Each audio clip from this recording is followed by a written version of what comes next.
Pernahkah Anda menyadari bahwa pekerja paling keras di kebun sawit Anda sebenarnya hidup di bawah tanah dan bekerja secara gratis setiap hari? Jika Anda tertarik untuk meningkatkan kesuburan tanah tanpa biaya tambahan yang besar, tetaplah mendengarkan. Hal paling menarik tentang bagaimana makhluk kecil ini bisa menjadi penentu masa depan kebun Anda akan diungkap di akhir episode. Selamat datang di episode podcast ini yang dibawakan oleh AGS Agriculture Global Solutions, mitra Anda untuk praktik budidaya yang lebih baik di Indonesia. Halo semuanya, senang sekali bisa mendampingi Anda lagi hari ini untuk membahas topik yang, ya, seringkali terlewatkan di lapangan. Betul sekali. Jadi untuk Anda para praktisi dan manajer lapangan yang mungkin lagi rehat atau mantau blog, mari kita bahas sebuah temuan lapangan yang sangat spesifik hari ini. Misi kita adalah membedah kajian baru dari tahun 2026. Kajian lokal itu ya? Iya, tepat. Dari Universitas Prima Indonesia. Ini dilakukan di Desa Salang Tungir, Kecamatan Namorambe, Sumatera Utara. Jadi bukan di lab, tapi langsung di lapangan nyata. Fokus utamanya membandingkan biomasa cacing tanah dengan tingkat unsur hara di lahan sawit.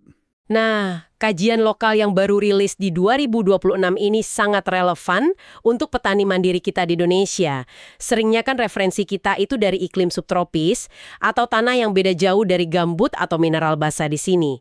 Data dari Namorambe ini benar-benar memotret realitas agronomi kita. Oke, mari kita urai ini. Kajian ini merancang perbandingan dua area. Pertama, tanaman belum menghasilkan TBM yang umurnya sekitar 3 tahun. Dan kedua, area tanaman menghasilkan TM yang berumur sekitar 20 tahun. Ya, parameter yang mereka pakai sangat krusial. Biomasa cacing tanah, cacing dari kelompok Lumbricis sp, dan spesies lainnya, ini fungsi agroekologinya bukan main. Mereka bukan sekedar hewan tanah biasa loh. Maksudnya, mereka aktif merubah struktur tanahnya gitu. Betul, mereka menguraikan bahan organik, memperbaiki aerasi, dan secara harfiah mencetak nutrisi alami. Kascing yang mereka keluarkan itu jauh lebih kaya nutrisi siap serap dibanding tanah sekitarnya. Wah, aktivitas makrofauna ini pasti juga mencegah pemadatan tanah ya. Kan kebun yang udah lama beroperasi sering bermasalah dengan tanah padat akibat traksi lalu lintas panen terus-menerus. Tepat sekali. Yang sangat menarik di sini adalah keberadaan cacing tanah itu merupakan indikator langsung dari kesehatan tanah, lahan gambut atau mineral Anda. Lorong udara yang mereka buat itulah yang mengembalikan porositas tanah. Ngomong-ngomong, karena kita sedang membahas unsur hara, ini mengingatkan kita tentang pentingnya melakukan uji tanah secara rutin untuk mengetahui tingkat keasaman dan ketersediaan hara, serta melakukan uji daun bila sesuai, agar keputusan pemupukan Anda selalu tepat sasaran. Catatan singkat, tulis di kolom komentar topik kelapa sawit apa yang ingin Anda bahas berikutnya, supaya kami buat episode sesuai kebutuhan Anda. Silakan berlangganan kanal YouTube kami jika Anda belum berlangganan, beri tanda suka, dan tulis komentar. Ini membantu kanal YouTube kami supaya kami terus mengubah artikel ilmiah kelapa sawit menjadi bahasa yang mudah dipahami dan mudah dicerna. Ya, manajemen berbasis data lapangan itu kunci. Jangan cuma mengandalkan kebiasaan lama yang turun-temurun. Disinilah bagian yang sangat menarik. Kita masuk ke datanya. Dinamika biomasa cacing di TBM ternyata lebih tinggi, yaitu 25,13 gram per meter persegi. Sementara di lahan TM? Nah, di lahan TM yang 20 tahun, itu cuma 20,91 gram per meter persegi. Ini memunculkan pertanyaan penting, mengapa kebun TM yang berumur 20 tahun dengan tajuk pohon yang sudah sangat besar dan tertutup rapat, justru punya lebih sedikit cacing tanah? Kan logikanya, makin teduh iklim mikronya, cacing makin betah ya. Secara teori iya, tapi penurunan ini sebenarnya disebabkan oleh akumulasi praktik manajemen selama 20 tahun itu, penggunaan herbisida yang terus-menerus dosis tinggi, pupuk anorganik sintetik, dan Hilangnya serasa ya, karena terlalu sering dibersihkan. tepat. Hilangnya serasa di permukaan tanah itu merusak ekosistem bawah tanah secara perlahan. Residu bahan kimia bikin lingkungan jadi sangat toksik buat reproduksi mereka. Paham? Terus kalau kita lihat dari sisi struktur dan unsur hara tanah, fosfor P ini jadi juara utama di sini. Di lahan TBM, tingkat P sangat tinggi mencapai 29,73 ppm. Tapi ini anjlok drastis jadi 14,13 ppm di lahan TM. Penurunan drastis ini berbanding lurus dengan menyusutnya populasi cacing tadi. Fosfor itu seringkali terikat kuat oleh mineral liat. Dan cacinglah yang bantu melepaskan ikatan itu lewat enzim di ususnya. Biomasa cacing turun, maka pabrik pelarut fosfornya juga ikut tutup. Sayang sekali ya. Sementara itu untuk unsur nitrogen, N, kalium K, dan karbon organik C organik, temuan datanya menunjukkan jumlah yang sangat rendah di kedua area tersebut, baik di TBM maupun di TM. Itu berkaitan langsung dengan tekstur fisika tanah di lokasi riset. Kedua lahan ini didominasi oleh tekstur pasir sekitar 70%, dengan tingkat keasaman atau pH yang netral di angka 7,0.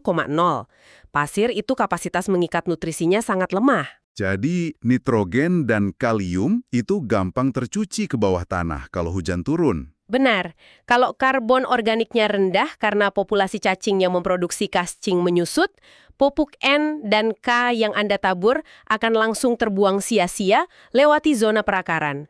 Nutrisi itu tidak sempat dikonversi menjadi tonase tandan. Tunggu sebentar. Kalau tekstur tanahnya 70% pasir, secara fisika air harusnya meresap sangat cepat dong. Tapi peneliti justru menemukan bahwa lahan TM punya retensi air yang sangat tinggi, menyentuh 31,65 dibanding TBM yang cuma 8,21.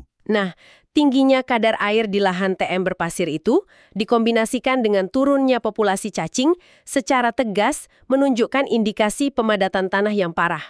Sistem drainase alaminya rusak total. Oh, karena kurangnya lorong-lorong udara yang biasanya dibuat cacing tadi. Iya. Pasir yang biasanya longgar jadi mampat, air terperangkap di zona perakaran, akar sawit sesek napas. Dan kondisi basah padat begini bikin cacing makin enggan bereproduksi di sana. Jadi, apa arti semua ini? Kita udah bedah masalah dan angkanya secara tuntas. Apa langkah konkret yang bisa diterapkan pendengar kita besok pagi? Jika kita hubungkan ini dengan gambaran yang lebih besar, petani harus mengubah pola pikir dasar tentang lantai kebun. Lantai kebun itu fasilitas produksi biologi. Tindakan pertamanya, periksa kembali takaran dan intensitas penyemprotan bahan kimia pembasmi gulma, khususnya herbisida berbahan keras. Tapi kan gulma tinggi bisa menyulitkan evakuasi buah dan jadi kompetitor hara. Betul, makanya kita tidak minta dihentikan total. Cukup kurangi bahan kimia keras di piringan dan biarkan gawangan mati memiliki vegetasi lunak. Gunakan metode penyemprotan target. Ini akan memberi jeda waktu bagi populasi cacing untuk pulih tanpa membebani biaya tenaga kerja. Masuk akal. Lalu apa tindakan nyata yang kedua? Tindakan kedua, tinggalkan sisa organik atau serasa pelepah di permukaan tanah sebagai makanan alami cacing. Kajian ini menegaskan bahwa membudidayakan cacing tanah langsung di kebun secara in situ jauh lebih efisien dalam memperbaiki struktur tanah. Dibandingkan kita cuma mengandalkan pupuk kimia buatan terus-menerus ya. Tumpukan pelepah itu menahan laju air di tanah berpasir. Lalu, jadi prasmanan buat cacing dan kascingnya otomatis ningkatin karbon organik untuk mengikat N dan K tadi. Tepat sekali. Pada akhirnya, ini memulihkan porositas tanah, mendongkrak efisiensi pemupukan, dan memaksimalkan hasil panen dalam ton per hektar. Luar biasa. Sebuah rekayasa biologi yang bekerja gratis. Sekarang, kembali ke janji di awal tadi. Hal paling menarik yang belum dibahas adalah menjadikan cacing tanah sebagai alarm alami kebun Anda. Jika besok pagi Anda menggali tanah sedalam 30 cm di piringan sawit Anda dan tidak menemukan satupun cacing, itu adalah peringatan keras bahwa lahan Anda sedang mengalami degradasi tersembunyi jauh sebelum hasil panen Anda mulai merosot tajam. Mulailah bertani bersama alam, bukan sekedar di atasnya. Terima kasih sudah mendengarkan.